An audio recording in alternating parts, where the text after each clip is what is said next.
السماوات والأرض وله الحمد في الآخرة وهو الحكيم الخبير. الحمد لله فاضل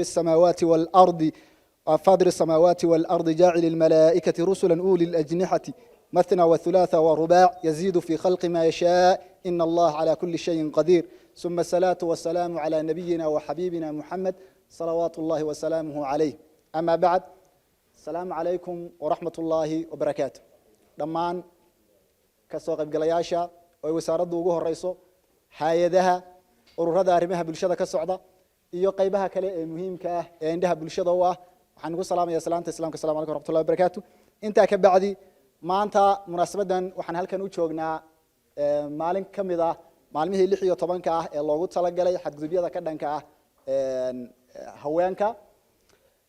horta mid aan ku yara dare inagu dad islaamaan nahay oo haddii aan raacno diinteena sida ay tahay aan u raacno لأن كما بحلين حدود بنا كما حلين. والله سبحانه وتعالى وحنا ليه ما فرضنا في الكتاب من شيء. كتاب كأنه وحبك كمان ننتجي. معناه هو دم يستريه. حديث ده وكتاب كوي هاي أن أراعي لهين. ما أنت الله إن كلامه حلين. حبلين الضح حنا لنا كما حلين. لبعتك لو نهبله نوجي سننا الله إن كلامه حلين. هذا نيجي رسول النقضاء مناسبات سنة لا وسنة كيبا لقبته هالمر. كبلابتا 25 bisha 11 kuna eg 10 bisha 12 mudooyinka 16 cisho ah ee u dhaxaysa 25 ilaa 10 bisha 12 waxa hadba la iska wareystaa oo la isugu yeeraa qaybaha bulshada indhaha u ah oo bulshada rayidka ay ugu horeyso laamihii dawladda iyo qaybaha kale ee muhiimka ah ee bulshada ay wax ka qaadato ayaa la isugu yeeraa si markaas wax la isugu sheego oo wacyigelin la isu siiyo hadba dhibaatada waqtigaas taagan ee waliba si gaar ah haweenka u haysata ka dhaleedahan munaasabadaha noocaasa door weyn ayaan ka qaadanaa annaga oo kaashanayna wasaaradda shaqo-gelinta arrimaha bulshada iyo qoyska oo si dhow la shaqeynayna. sanadkan waxaa si gooniya noogu sii raaca inaan munaasabadaha noocan oo kale taa magaalada ka saaray oo u saaray meelaha magaalada ka baxsan oo maalmihii ugu dambeeyay hadda labada maalmood ugu dambeeyay waxaan si gooniya u joognay Jiidali iyo Yube magaalooyinka kale toona waanu tagnaa. marka si gooniya anaga ka dhaleed noogu tahay inaanu munaasabadaha noocan oo kale taa annagoo haddana si sanad la u qabana haddana inaan magaalada dhaafinay oo u gudbinay tuulooyinkii u gudbinay annagoo isugu yeerayna qaybaha muhiimka ah ee bulshada oo dawladdu ugu horeyso ay ugu horeeyaan ururada arrimaha bulshada ka shaqeynayay hooyooyinkii iyo qaybihii caafimaadka oo iyaguna qayb muhiim ah kale arrinta ka shaqeynteeda. marka si gooni haddaan ugu soo dhawaado inagu maadaama inuu dad islaam nahay waxa la doonayaa inaan noqono hormuud ka noqono arrimahan innaga oo diintii aqoon u yeelanayna haddii aadan adigu aqoon u lahayna dadka aqoonta lahaa u weydiinaya fasalu ahla dhikri in kuntum la ta'lamun dadka aqoonta arrintan u lahaa inaad weydiinto. tusaalahaan haddaan si yar kooban u soo qaado marka laga hadlayo FGM-ka ama waxaan anigu ma garanayo waxa Soomaaligu yeeree de hablahan la qalanayo diinta gudniinka fircoonkaasaan diidanahay. marka diinteenu 5 arrimood maqaasid bay ilaalisay.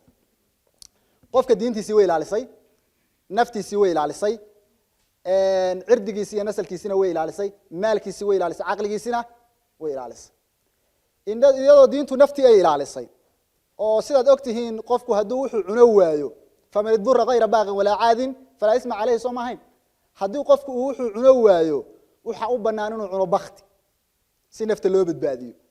innaguna waxaanu googoynaynaa oo dhakhtar loo geynaya oo 10 cisho iyo ka badan bay intii u oolaanaysaa waxaan macnaba lahayn. maalmaha kamid ah waxa igu dhacday anigoo sidan oo kale qolyo u wareysanaya ayaan qolyo dumar u wareystay. marka waxaan ku yiri maxaa sababtaad u sameeynaysan maxay tahay? waxay igu yiraahdeen qaarkood waslad xaaraana ayaan ka goynaa ama waslad wasakha dumar ku taalo waslada wasakhda ayaan ka goynaa.